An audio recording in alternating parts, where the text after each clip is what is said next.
110 años. ¿Cuántas personas pasaron por este púlpito?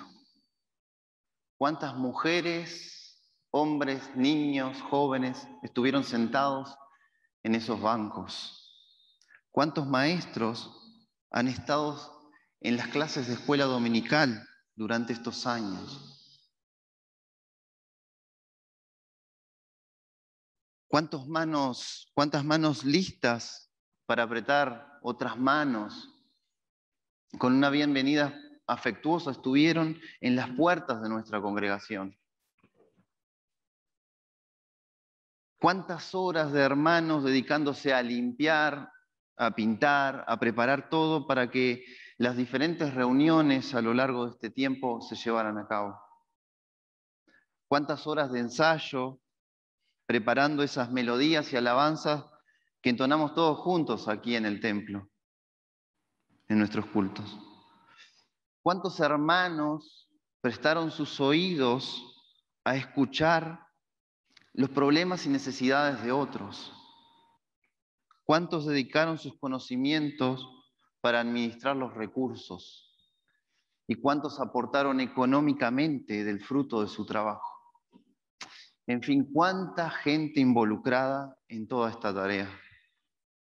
110 años que podemos recorrer hacia atrás, año tras año. Y de la misma forma ocurre con otras congregaciones, cada una con su historia. Unas bautistas, otras de la Alianza, otras asambleas, presbiterianos, hermanos libres, en fin, podemos nombrar un montón de congregaciones. Y no solo acá en Montevideo, sino a lo largo y ancho de nuestro país y alrededor de todo el mundo. Cada congregación, si sigue su historia, llegará a un origen, como nosotros llegamos al comienzo de nuestra historia como Pieu. Ese comienzo es con algunas personas y algunas familias que venían de otra congregación, con su historia también. Y así podemos continuar hacia atrás hasta llegar a otro comienzo que viene de otra historia. Y todas estas ramificaciones, en una variedad inmensa de congregaciones, poco a poco se van uniendo hacia atrás. Y si seguimos todos los hilos de la historia, llegaremos a un solo lugar. Es aquella mañana, un poco antes de las 9, donde se escuchó un estruendo como de un viento recio que soplaba y lenguas de fuego que se posaban sobre las cabezas de los que estaban en aquel aposento alto. ¿Qué tienen en común aquellos que estaban en aquel lugar y nosotros? El apóstol Pedro y Luis, el apóstol Pablo y Sonia, María y Patricia, Agustín de Hipona y Raquel, algunos de aquellos que murieron bajo las garras de las fieras en el circo romano y Marcel. ¿Qué tienen en común Lutero y Aldo? Esther Anquín y Andrés. ¿Qué tienen en común C.S. Lewis y jóvenes de nuestra iglesia como Mateo o Ezequiel? Pandita Rambambay y Melba, Corrie ten Boom y Eduardo, Billy Graham y Madai, Luis Palau y Andreina. ¿Qué tienen en común todos? Así podemos agregar a esta lista nuestros nombres. Nombres de personas que van viniendo a nuestra mente al correr de todo este tiempo. Aquellos autores de libros que leímos y nos conmovieron el corazón. Esos hermanos fieles que capaz nunca leeremos algo de ellos, pero escribieron con sus hechos y motivaron con sus vidas. ¿Qué tenemos en común? Para reflexionar, sobre este punto vamos a ir al Antiguo Testamento. Vamos a abrir nuestras Biblias allí por el libro de Éxodo, capítulo 33, versículo 13. Moisés era un hombre de 80 años cuando tiene su encuentro con Dios. Algo que siempre debemos recordar es que nada se le escapa a Dios. Todo tiene un motivo y un propósito, aún si no lo entendemos. Moisés fue salvo por Dios de la muerte al momento mismo de nacer. Y por esas paradojas de la vida, Dios hace que aquel que trataba de matarlo se hiciera cargo de sostenerlo y educarlo. Y así fue. Si lo viéramos hoy día, Moisés sería educado en las mejores escuelas, en los mejores colegios, en las mejores universidades del mundo. Seguramente estudió las mejores estrategias de guerra de la época y tenía los documentos al alcance de su mano, de los mejores documentos de la época. Su nivel académico fue el mejor de esa época.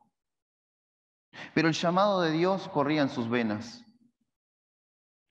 Viendo una injusticia, tomó decisiones propias sin estar preparado. Esto lo llevó a cometer un crimen y a hacer justicia por manos propias.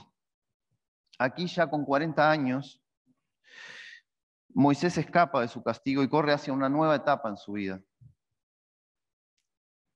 Esta otra etapa de preparación ahora serán 40 años en el desierto, donde aprenderá a cuidar ovejas, buscándole pasto, agua y refugio. Serán jornadas interminables en el desierto. Allí él aprenderá, mediante las circunstancias de la vida, todo aquello que no se aprende en las universidades.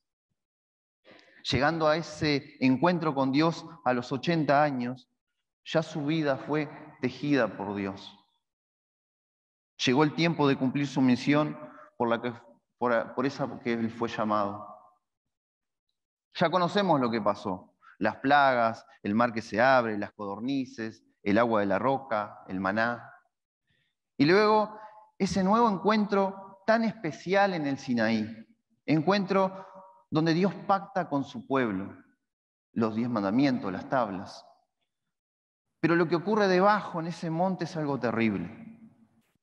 Todos recordamos la adoración del becerro de oro, la idolatría. Y llegamos al punto de la vida de Moisés donde deja evidente que entendió la realidad en la que estaba y la necesidad que tenemos de Dios los seres humanos. Vamos acá al capítulo 33, versículo 13. En Éxodo, acá dice: ahora, si he hallado gracia ante tus ojos, muéstrame, por favor, tu camino para que te conozca y halle gracia ante tus ojos. Considera también que esta gente es tu pueblo. Jehová le dijo: mi presencia irá contigo y te daré descanso. Y él respondió: si tu presencia no ha de ir conmigo, no nos saques de aquí. Hasta aquí la lectura. Estas palabras son muy profundas.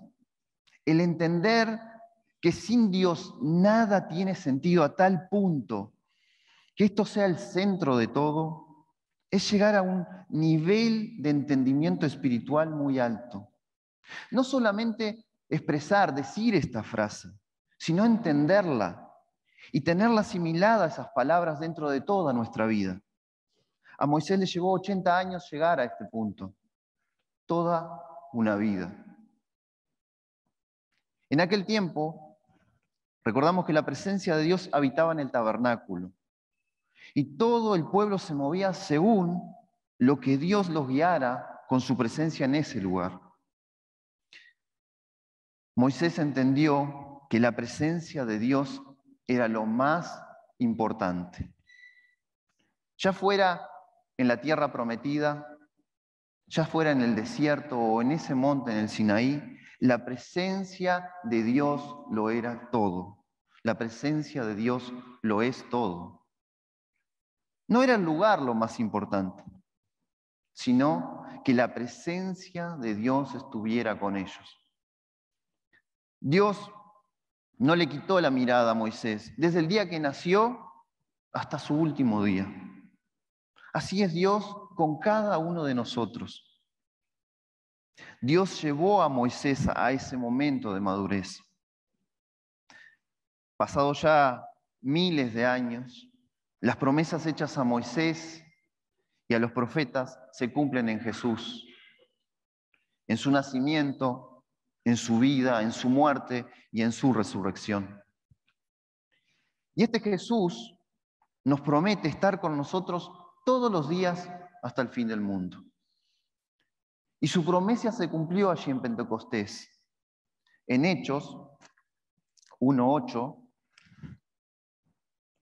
Lucas escribe lo que dice Jesús justo antes de su ascensión. Pero recibiréis poder cuando el Espíritu Santo haya venido sobre vosotros, y me seréis testigos en Jerusalén, en toda Judea, en Samaria y hasta lo último de la tierra. El día que nacemos de nuevo, el día en que Dios revela su verdad, la verdad, el día donde nos paramos frente a la verdad, verdad que Jesús y su obra nos trae, ese día no es el final. Ese día no se termina todo ahí, no culmina ahí, sino que es apenas el comienzo. Si se terminara en ese momento partiríamos con el Señor. Pero Dios tiene un plan. Dios no nos sacó los ojos de encima ni un segundo. Ese plan lo va a llevar adelante con cada uno de ustedes y conmigo. Ese plan lo viene llevando adelante durante la existencia de todo. Pero más específicamente, ya hace un poco más de 2000 años que estamos en esta etapa. Recibiréis poder, dijo Jesús. El Espíritu Santo llenó a esas personas en aquel aposento alto. Él se instaló en el cuerpo de Cristo. El Espíritu Santo le da identidad a ese grupo de gente como el cuerpo de Cristo. Y es aquí, en este punto, donde debemos lograr asimilar y entender aquello que entendió Moisés. No sin tu presencia, Señor. Somos templos del Espíritu Santo. Cada uno de los que hemos creído en Cristo, en su obra, y fuimos añadidos al cuerpo, a la iglesia. Ese espíritu que descendió ese día en Pentecostés vino y ya no se fue. Está en el cuerpo de Cristo, su iglesia, y hoy vive en nuestros corazones. Entender esto es entender que somos parte constantemente, en todo tiempo y en todo lugar, del cuerpo de Cristo.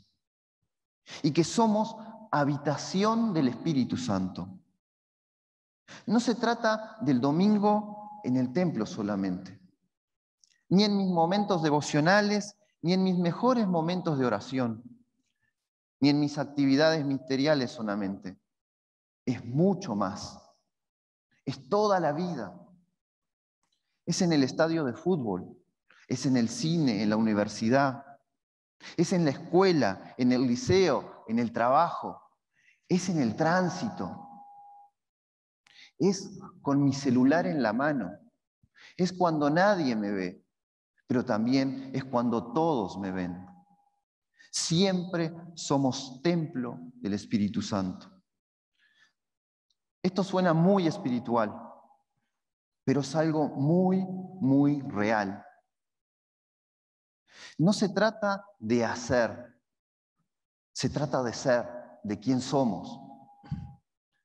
Si logramos tener conciencia constante de la presencia de Dios en nosotros, seremos sensibles a entender lo que está bien y lo que está mal. Si somos conscientes de que somos templo del Espíritu Santo y que Él vive en nosotros, seremos testigos. Porque seremos conscientes que hemos recibido en nuestra vida al Dios Todopoderoso, Creador de todas las cosas. La palabra testigos que Lucas usa de lo que dijo Jesús aquí en este versículo 8 es la palabra martiria. Dios llena nuestras vidas para que seamos martiria, mártires. Nos llena de poder con su presencia para que dejemos nuestra vida por su causa. La iglesia, el cuerpo de Jesús, de Jesucristo, es sostenido por Dios. Perdón. Así lo hizo al correr de estos 2000 años. Dios sostuvo a su iglesia. Pero el que vos y yo seamos parte de esta gran comisión depende de cuán conscientes somos de esta realidad espiritual. Que podamos decir juntos, como cuerpo de Cristo, y conscientes de esta realidad, lo que dijo Moisés aquel día: si tu presencia no ha de ir conmigo, no nos saques de aquí. Somos parte del pueblo de Dios. Fuimos añadidos a la iglesia, al cuerpo de Cristo. Así como cada uno de los que nombramos al principio, y muchos de aquellos que han venido a nuestras mentes mientras hacíamos esa lista, tenemos en común la presencia de Dios. Es la presencia de Dios la que nos da nuestra verdadera identidad. Es la presencia de Dios la que le da sentido a la iglesia como cuerpo de Cristo. Todos tenemos nuestra función y todos dependemos uno de los otros, pero lo que le da vida a todo es su presencia. Él prometió estar con nosotros y Él lo cumplió.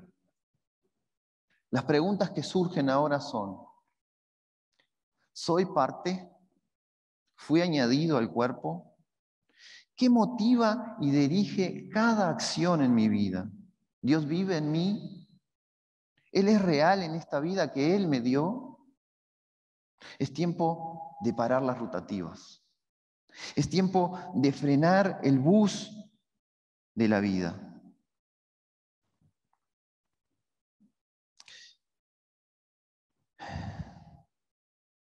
Detenerme en ese caminar diario y reflexionar. Es tiempo de mirar aquella cruz y reconocer lo alejado que estoy de Dios. Esto no es cuestión de edad tampoco. Si soy un niño que estoy escuchando en este momento, si soy un muchacho, una muchacha, un adulto, un anciano. No es cuestión de posición ni de actividad religiosa. Es una cuestión personal, tuya y de Dios. El ser humano sin Dios no tiene identidad, no es nada. Fuimos creados para estar con Dios, unidos a Dios. Es momento de pedirle perdón y venir a su presencia. Jesús murió en la cruz en nuestro lugar. Dios mío, ¿por qué me has desamparado?, exclamó Jesús en esa cruz. Jesús llevó sobre él ese abismo que nos separa de la presencia de Dios. Simplemente detener tu caminar, mirar esa cruz, creerle a Dios y recibir su presencia, para que todo en la vida tenga sentido y tengamos una verdadera identidad. Te invitamos que vengas con nosotros y seas parte del pueblo de Dios. Y para terminar, para ir redondeando, unas palabras a nosotros, el pueblo de Dios. Vivamos conscientes de su presencia en todo tiempo y lugar. Anunciemos el Evangelio, las buenas noticias. Seamos testigos de él. En su primera carta, Pedro nos dice allí por el capítulo 2, versículos 9 y 10, porque vosotros sois linaje escogido, real sacerdocio, nación santa, pueblo adquirido, para que anunciéis las virtudes de aquel que os ha llamado de las tinieblas a su luz admirable. Vosotros, en el tiempo pasado, no erais pueblo, pero ahora sois pueblo de Dios. No habíais alcanzado misericordia, pero ahora habéis alcanzado misericordia. Hermanos, la presencia de Dios en nosotros es la que nos da esta identidad de pueblo de Dios. Vivamos como pueblo de Dios, conscientes de su presencia, conscientes de que su presencia es lo que le da sentido a todo. Dios lo bendiga.